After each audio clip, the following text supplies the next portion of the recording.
Maka perintah berkorban ini digabung, digandeng dengan perintah sholat.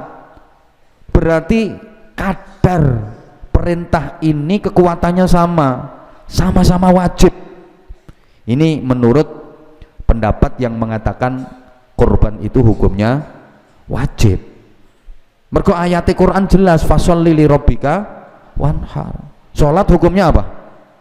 Wajib. Maka korban hukumnya juga menurut ini, menurut pendapat yang pakai itu.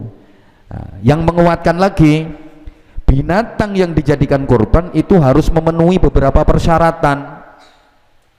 Nah, biasanya kalau dituntut harus memenuhi beberapa persyaratan itu wajib.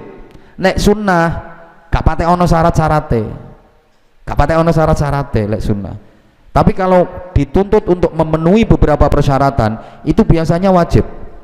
Lah, untuk binatang korban ini harus memenuhi beberapa persyaratan. Di antaranya, satu, binatangnya ndak boleh buta. Bahasa Inggrisnya the paicek gitu. Ndak boleh buta. Yang kedua, binatangnya ndak boleh sakit. Tiga, assalamualaikum warahmatullahi wabarakatuh. Bismillahirrahmanirrahim.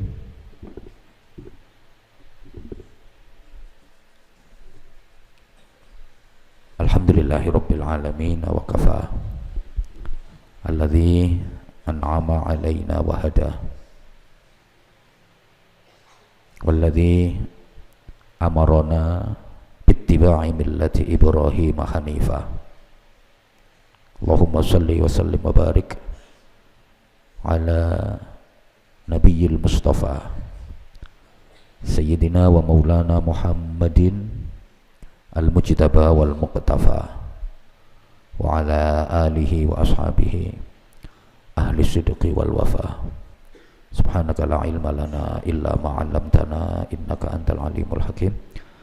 Rabbi shrah li sadri wa yassir li amri wahlul 'uqdatam min lisani yafqahu qawli waj'al li waziran min ahli. Rabbana iftah bainana wa baina qaumina bil haqqi wa anta khairul fatihin. Amma ba'd. Para kiai, para alim, para sesepuh,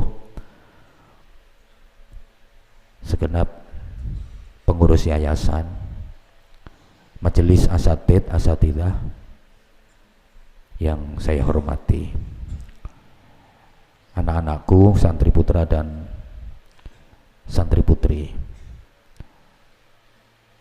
Abah mau menyampaikan beberapa hal. Pertama, di hari yang sangat mulia ini, bahkan hari ini disebut sebagai hari raya besar, lebih besar daripada Idul Fitri. Apa udah sering sampaikan, kalau Idul Fitri itu hari raya kecil, yang hari raya besar adalah Idul Adha. Karena Idul Fitri itu cuma satu hari, tanggal 1 Syawal.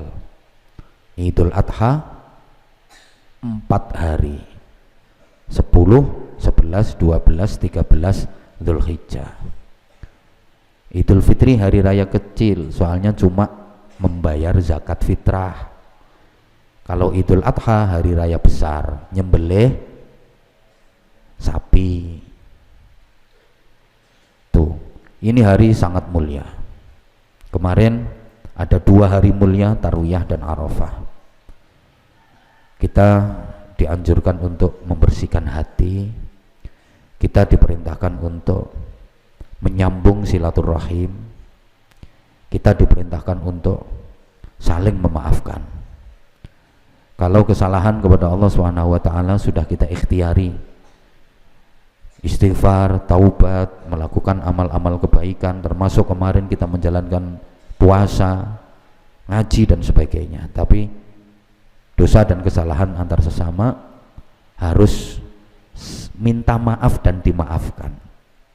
Oleh karena itu, di hari yang sangat mulia ini, Abah bersama keluarga, Ibu, Gus Bima, dan semua keluarga dalam, dengan tulus, dengan segala kerendahan hati, mohon maaf yang sebesar-besarnya kepada kalian semua. Bukan mungkin ya, pasti selama kalian ikut Abah di sini banyak sekali kekhilafan, kesalahan dari Abah, Ibu, dari Gus Bima, baik ucapan, perilaku, perbuatan, atau apa saja yang kira-kira melukai hati sampean, yang kira-kira tidak mengenakkan perasaan sampean. Jadi Abah, Ibu, Gus Bima, dan seluruh keluarga dalam, ya, mohon maaf kepada sampean semua. Atau mungkin dalam menyediakan fasilitas kurang sesuai harapan, kurang sesuai keinginan sampean, dalam merawat, mendidik, mengasuh, memberikan taklim dan tarbiyah, memberikan pendidikan akhlak atau apa saja yang kurang pas, kurang standar, dengan segala kerendahan hati Abah mewakili keluarga mohon maaf yang sebesar-besarnya. Kerso nggih? Kerso nggih? Demikian pula tanpa diminta, kalau sampeyan semua ada kesalahan, kekhilafan kepada Abah, kepada keluarga, tanpa diminta, kami dengan ikhlas pasti memaafkan segala bentuk kekhilafan dan kesalahan dari sampeyan semua. Sehingga nanti karena kita di dalam pondok pesantren ya, insya Allah semuanya diparingi aman, okay? Sambil nunggu pelaksanaan penyembelihan binatang kurban, karena nanti pelaksanaannya agak siang dikit anak-anak ya, tim penyembelih, tim penggorok, tim pengetet-etet, dan tim penyajal-nyajal siapnya agak siang dikit, alhamdulillah. Untuk tahun ini kita akan menyembelih 9 ekor sapi ditambah 9 kambing plus 8 kambing, alhamdulillah. Dan apa juga mengucapkan terima kasih kepada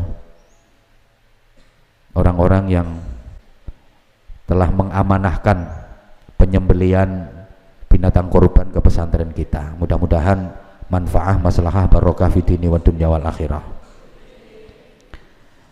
Anak-anak, izinkan Abah untuk menyampaikan beberapa hal sambil nunggu. Yang belakang juga belum begitu panas kok, biar tambah sehat, niati berjemur. Ini orang-orang yang sakit itu sekarang dianjurkan untuk berjemur. Jadi kita siang ini setelah sholat kemudian kita berjemur, insya Allah ini jadi wasilah kuwabeh penyakit minggat ya, kuwabeh penyakit waras. Sesungguhnya gini anak-anak ya, Abah ingin kalian semua itu nanti ditakdirkan Allah jadi orang yang banyak rizkinya. Abah selalu berdoa mudah-mudahan kalian dijadikan orang-orang yang kaya oleh Allah Subhanahu wa taala.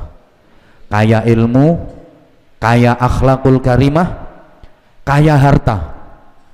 Dan kalau sudah diberi kekayaan, digunakan untuk perjuangan di jalan Allah. Salah satunya istiqomah menjalankan ibadah kurban. Mudah-mudahan bisa, amin Allahumma. Karena gini anak-anak ya, di hari yang sangat mulia ini, orang yang paling tentrem dan bahagia hidupnya itu cuma orang yang dekat hubungannya dengan Allah. Orang yang selamat, yang tentrem, yang bahagia itu hanya orang yang dekat dengan Allah. Salah satu sarana agar bisa dekat kepada Allah itu melalui ibadah kurban. Sehingga kurban itu dari segi bahasa, koruba itu artinya dekat. Ya, hasuna yahsunu husnan, koruba yakrubu kurban. Itu artinya dekat. Karena memang ibadah kurban ini sarana yang paling efektif untuk bisa dekat kepada Allah Subhanahu wa taala. Maka boleh dikatakan di hari ini orang yang paling dekat hubungannya dengan Allah adalah orang yang melaksanakan ibadah kurban. Allahumma sholli ala Muhammad. Ya.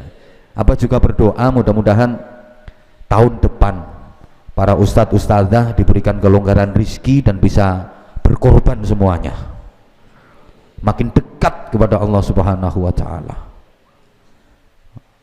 Ini salah satu hikmah dan fadilah dari ibadah kurban. Nah, kurban itu hukumnya ada yang mengatakan wajib. Dasarnya apa? Ya ayat Quran yang kalian semua hafal, bismillahirrahmanirrahim, inna a'tainakal kautsar. Sesungguhnya kami Allah telah memberikan kepadamu nikmat yang sangat banyak. Oleh karena itu, menyikapi nikmat pemberian Allah yang sangat banyak itu, apa yang harus kamu lakukan? Fasholli li rabbika wanhar. Maka sholatlah karena Tuhanmu dan berkorbanlah. Perintah berkorban ini digandeng sama perintah sholat, pakai huruf athof wawu pula, bukan fasholli li rabbika tsummanhar, bukan, nggak pakai summa tapi pakai wawu. Jadi antara fasholli dengan wanhar ini satu kesatuan. Fasholli maka sholatlah kamu, li rabbika karena Tuhanmu, wanhar dan berkorbanlah kamu. Artinya apa? Yang sholat harus berkorban, yang berkorban harus sholat. Seakan-akan seperti itu. Maka perintah berkorban ini digabung, digandeng dengan perintah sholat. Berarti kadar perintah ini kekuatannya sama-sama wajib. Ini menurut pendapat yang mengatakan korban itu hukumnya wajib. Mergo ayat Quran jelas, fasholli li rabbika wanhar. Sholat hukumnya apa? Wajib. Maka korban hukumnya juga menurut ini, menurut pendapat yang pakai itu.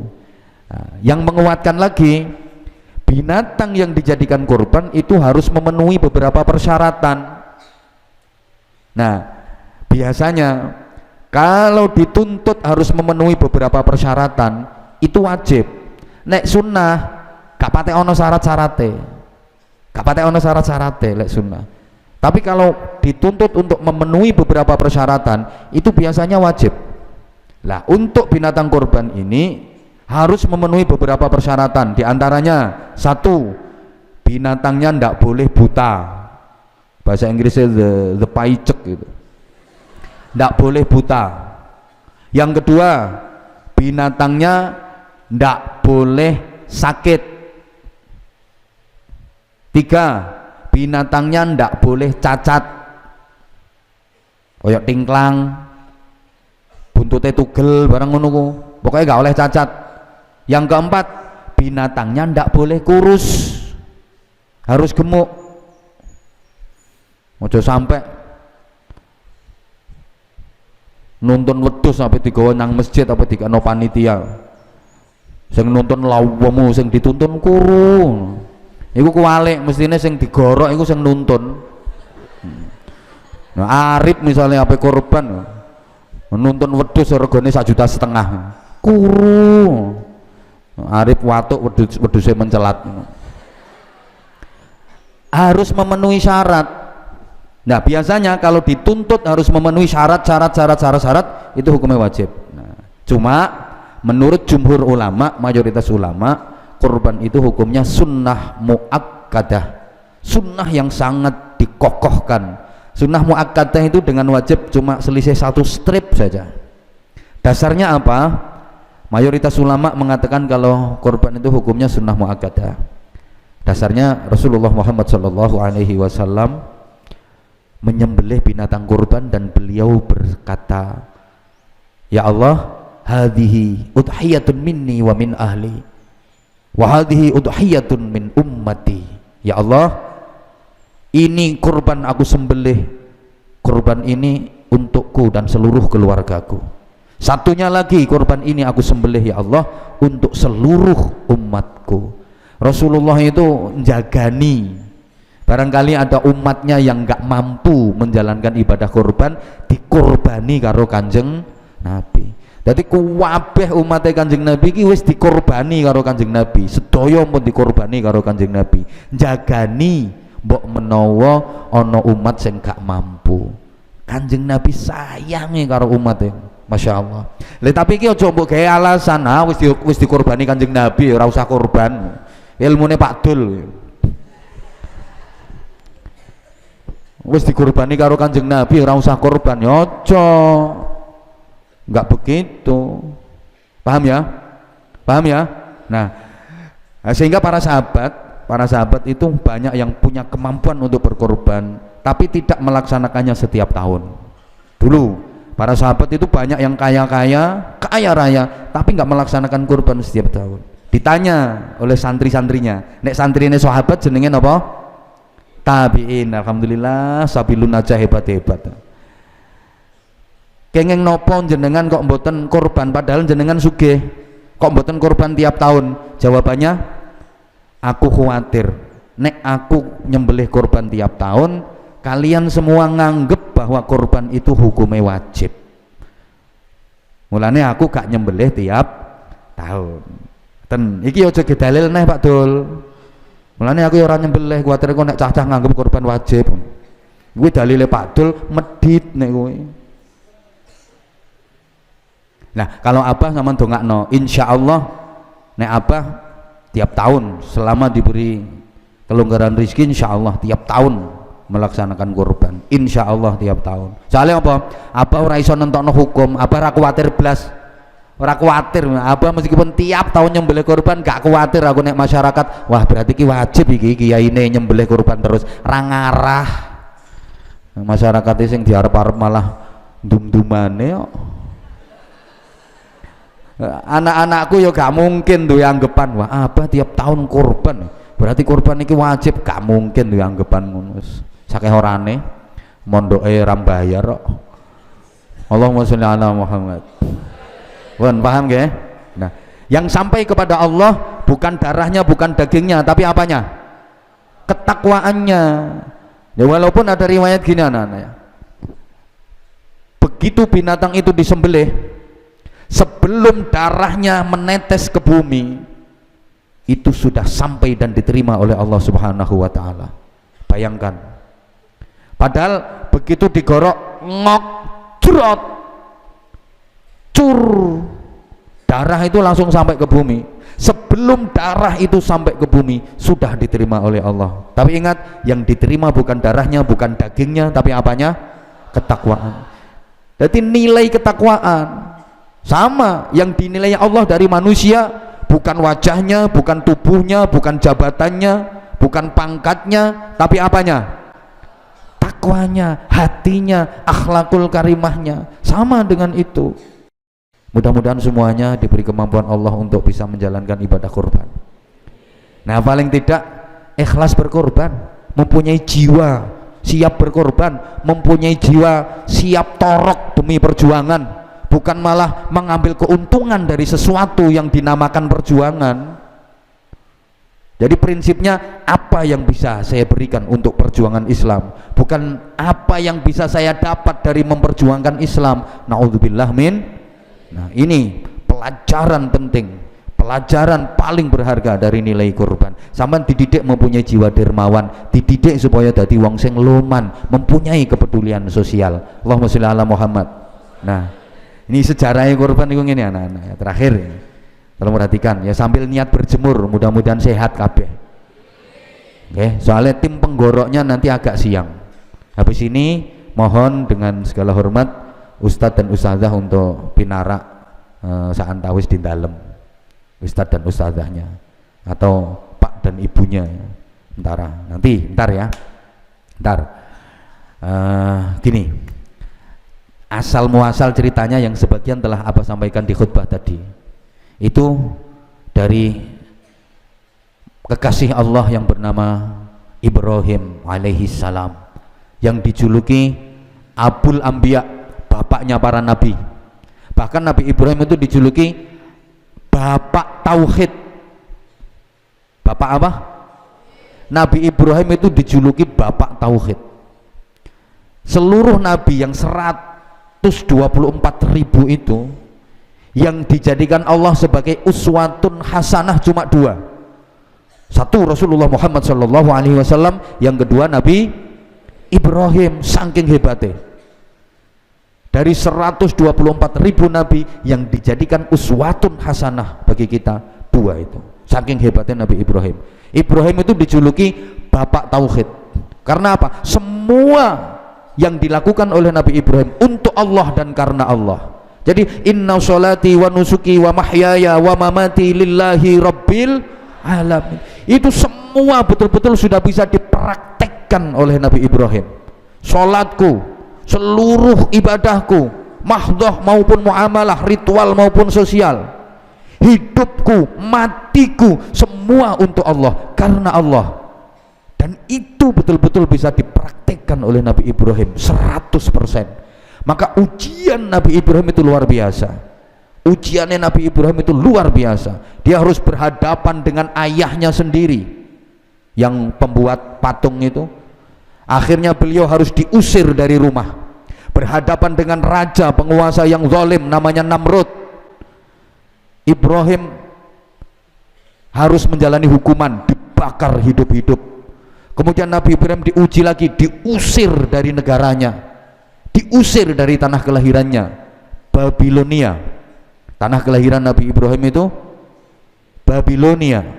Babilonia itu kalau sekarang masuk wilayah negara Irak. Ya main untuk pengalaman sama ya. Akhirnya Nabi Ibrahim bersama istrinya pergi ke Palestina, berdakwah di situ. Nggak ada sambutan, nggak ada yang mau menerima dakwahnya Nabi Ibrahim. Terus pergi lagi sampai ke Afrika, sampai ke Mesir. Di situ nggak diterima dengan baik pula. Bahkan oleh raja Mesir waktu itu, istrinya Nabi Ibrahim diminta. Ya, di situ ada aturan raja itu boleh minta istrinya orang. Akhirnya Nabi Ibrahim ngaku kalau ini Dewi Saroh ini bukan istrinya. Oh, ini bukan istri saya, ini adik saya. Agar tidak diminta oleh raja, diakui sebagai adiknya. Kemudian raja gini, ya gak apa-apa kalau memang itu adikmu, besok tak minta, tak nikah sama aku. Akhirnya sama Nabi Ibrahim, Siti Saroh ini telinganya ditindik, dilobangi. Nah, perempuan waktu itu yang telinganya dilobangi itu tanda bahwa dia amat, dia budak, bukan hurrah, bukan perempuan merdeka. Ingat, budak itu derajatnya lebih rendah daripada binatang. Kalau budak, wis gak dinilai belas. Jadi Nabi Ibrahim sampai punya trik, telinganya Siti Saroh ini dilobangi, dibolongi, biar dianggap budak. Dan kalau budak, raja nggak mungkin mau ngambil sebagai istri. Begitu pagi harinya dipanggil, dibuka dan dilihat telinganya bolong. Wah, budak ini gak doyan aku, aman. Siti Saroh malu, perempuan mulia telinganya dilubangi kayak budak. Saking malunya, akhirnya telinganya yang lubang itu ditutup dengan sesuatu.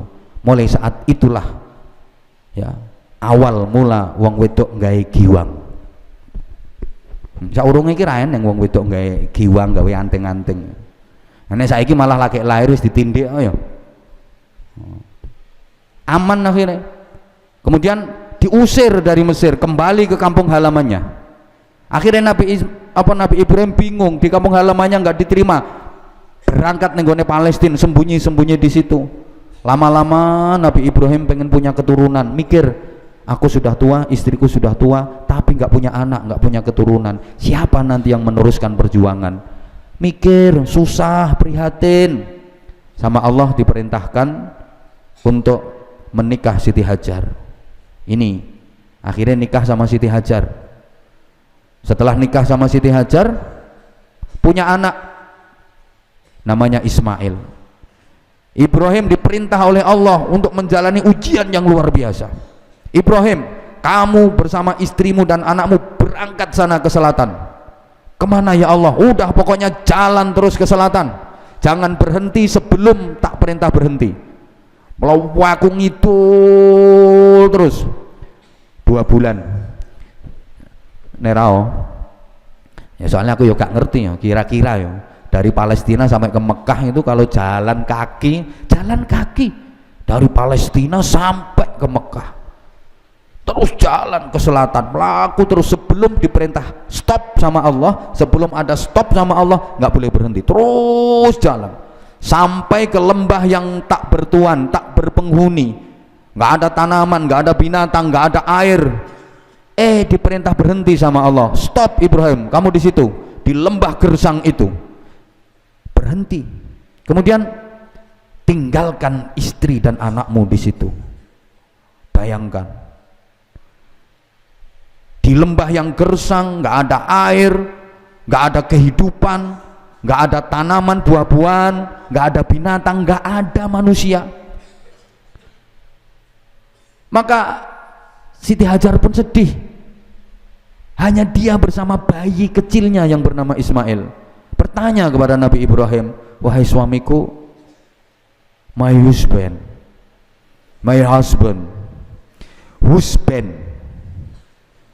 Zauji, hubbi, aku ditinggalkan di sini, terus aku dititipkan nama siapa?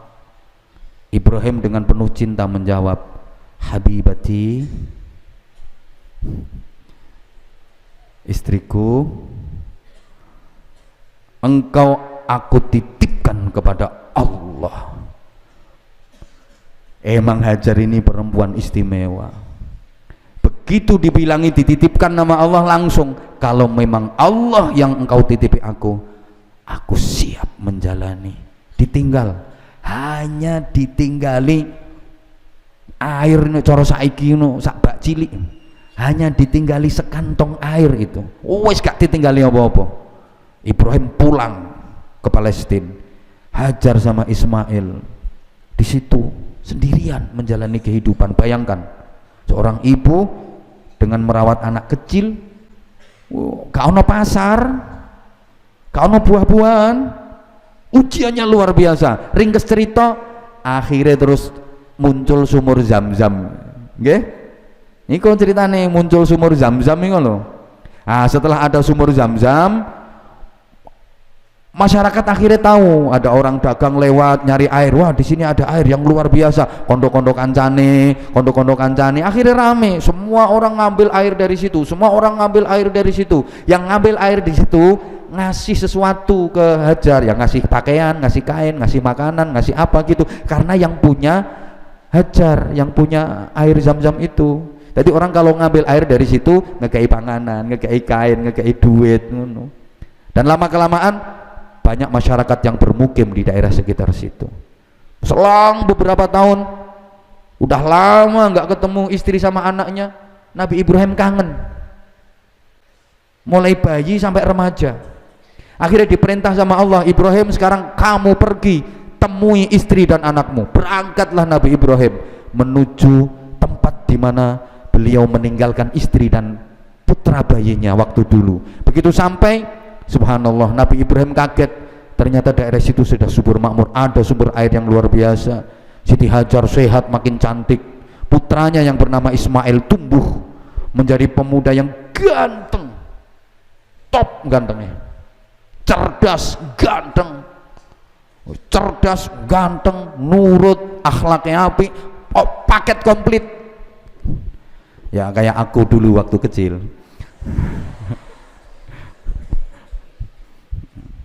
Gak kayak Pak Dul, Pak Dul cowili kok gitu. paket komplit. Allah ya Karim, udah seneng-senengnya sama anak, sayang-sayangnya sama anak, Allah merintah Ibrahim, sembelih anakmu melalui mimpi. Akhirnya Nabi Ibrahim ragu, masa Allah merintah aku disuruh nyembelih anak? Enggak mungkin. Masa Allah kok merintah aku suruh membunuh anakku sendiri? Enggak mungkin. Tapi kalau enggak mungkin, aku ki nabi. Pada mimpinya nabi itu wahyu. Anak misalnya Pak Lekmu ngimpi dikongkon nyembelih anake, kuwi gendeng. Kalau yang mimpi nabi, mimpi dari nabi itu menjadi wahyu. Gak percaya ini wahyu, percaya kok gak masuk akal. Nabi Ibrahim ragu-ragu. Maka hari itu disebut sebagai hari keraguan.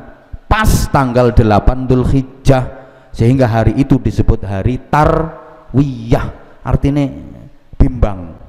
Tarwiyah itu kan artinya bimbang antara iya dan tidak. Berikutnya malam berikutnya mimpi lagi persis sama, mimpi terus seperti itu persis sama. Barulah Nabi Ibrahim tahu dan yakin bahwa itu perintah dari Allah. Nah, tahu mengerti itu Arafah, pas di tanggal 9-nya, sehingga hari itu disebut hari Arafah. Paham gak? Disampaikan ke anaknya, nak, bapak mimpi diperintah Allah nyembelih kamu. Bagaimana pendapatku, anakku? Bapak sayang sama kamu, bapak cinta sama kamu. Tapi ini perintah Allah, bapak diperintah nyembelih anakmu. Nah, Ibrahim ini memang anak yang luar biasa. Kalau ayahnya yang nyuruh, apalagi atas perintah Allah, nggak ada kata nolak. Enggak bapak, kalau memang itu perintah Allah, monggo panjenengan laksanakan, saya siap disembelih sebagai kurban. Masya Allah.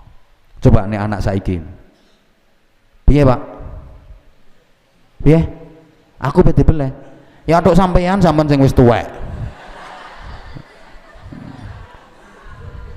Aku sik enom sampean sing wis tuwek. Anak saiki lha ngono. Ya Allah ya Karim. Nah, udah ringkes cerita, dilaksanakan itu perintah. Wes siap. Nabi Ibrahim Ismail wis ditaleni, siap dibukne, pedang dihono seret. Setan teko. Ibrahim digoda sama setan. Bro. Ya bro ngono le nyelok. Sampeyan nu gendeng ta? Anak kok ate disembelih. Gak mungkin Gusti Allah ngongkon nyembelih anak, gak mungkin. Sampeyan niku suwe gak duwe anak, jare pengen anak. Begitu dikai anak lanang ganteng kaya ngene, wah ate disembelih kok ate digorok. Gendeng ta sampeyan niku. Ate anake sampeyan nyomik situk tok satu-satunya. Ya kok umpama jarene iblis ngono. Ya kok umpama anakmu 7 ngono. Iso jukuk situk sing paling oon, sing paling pekok, yang paling elek dhewe ngek ora apa-apa. Isih 6. Nah namik situk tok. Wah, Nabi Ibrahim langsung juga watu, minggat kon, minggat tak gasak kono. Jukokno watu karo maca takbir, Allahu Akbar. Tahyas, lempar batu 7 kali. Ya setannya terus kaing-kaing tuh. Wong iki Adam tak godho kenek, iki ra kenek. Nabi Adam kan kenek to digodho. Iki ra kenek. Ganti anake. Ismail dibisiki karo setan. Ismail dibisiki karo setan. Ya Allah ya Karim. Hai guys. Yo ganti nyeluk ning anake mosok bro pisan. Guys, bapakmu iku gendeng guys. Lho sampeyan kate digorok lho. Ora ono Gusti Allah ngongkon ngono iku gak ono. Padha-padha kaya atuk bapakmu terus sing digorok. Ojo gelem sampeyan. Ojo gelem. Sama dibujuki sampeyan niku. Gak mungkin Gusti Allah ngongkon anak kok dibeleh ngene. Ismail padha karo bapake, njukuk watu sikat iblis setan itu diantep bismillah Allahu Akbar wus gak minggat nyonyor. Ayo juga watu diwacakno wa idza patastum jabarin. Gak minggat nyonyor hantem watu ping 7 minggat ya kaing-kaing nah setane ganti iki bapak karo anak iki setel iki wis ganti ibuke ganti moro nang Siti Hajar. Halo mam, ini lho bojomu sak anakmu setel elengno kamu cinta nggak sama suamimu? Ya, cinta banget. He's my hero, he's my life, he's my heart. Kamu cinta nggak sama anakmu? Oh, sayang banget, anak cuman satu-satunya seganteng itu mau disembelih. Suami kamu itu mau nyembelih anak kamu. Udah sepakat dua orang itu. Cegah. Kalau mereka berdua mati, kamu sendirian. Ayo kamu sama siapa? Ayo cegah. Lah kenapa kok mau melakukan itu? Katanya diperintah Allah. Gak mungkin kan Allah merintah kayak gitu. Jadi Hajar, kalau memang itu perintah Allah, aku ikhlas menerima. Gak mungkin Gusti Allah ngongkon ngono kuwi. Pikir. Gak mungkin. Piye? Gak mungkin. Jukuk watu. Gak minggat nyenyek wae. Antemi kaing-kaing setane minggat maneh. Jarene iblis misuh karo Melayu. Sak omah kok edan kabeh. Nah, enggak peristiwa itu akhirnya mengilhami terjadinya Ramyul Jamarat, pelemparan jumroh ula wusta aqobah, lempar 7 kali dalam pelaksanaan ibadah haji. Masya Allah, abang cerita haji kok akhirnya gak kuat, kangen banget sama ini. Tadi Gus Bima tak ajak, ayo sholat id, malah ngomong enggak, ayo tawaf ifadah sik. Karena biasanya kalau melaksanakan haji itu kan malam habis lempar jumroh akobah, nah, pagi langsung ifadah. Ini mau tak ajak, ayo sholat. Saya enggak, ifadah sik. Ifadah apa? Ya ifadah wis bar mabit nang Musdalifah, bar balang jumroh akobah wis tambah tayang rasanya. Ini kalau Gus Bima iki muter video Masjidil Haram, Masjid Nabawi, aku ditutono. Bapak, wong wukuf wis gak kuat aku ndelok. Dengar suaranya imam Masjidil Haram, imam Masjid Nabawi, ndak kuat wis kangene pol-polan. Masyaallah. Tak dongakno kabeh ahli haji, ahli umrah. Insyaallah anak-anaknya apa sing manut insyaallah isa. Nah, ini diantara beberapa peristiwa itu Allah akhirnya menyelamatkan Nabi Ismail. Begitu mau digorok, Jibril datang, eng. Tapi yang nggak ada eng-eng-engnya. Nah, ya pedang yang mau dihunjamkan itu ditangkap sama malaikat Jibril. Tak, ngene selamat. Iya, jangan gorok ini tak kei embek.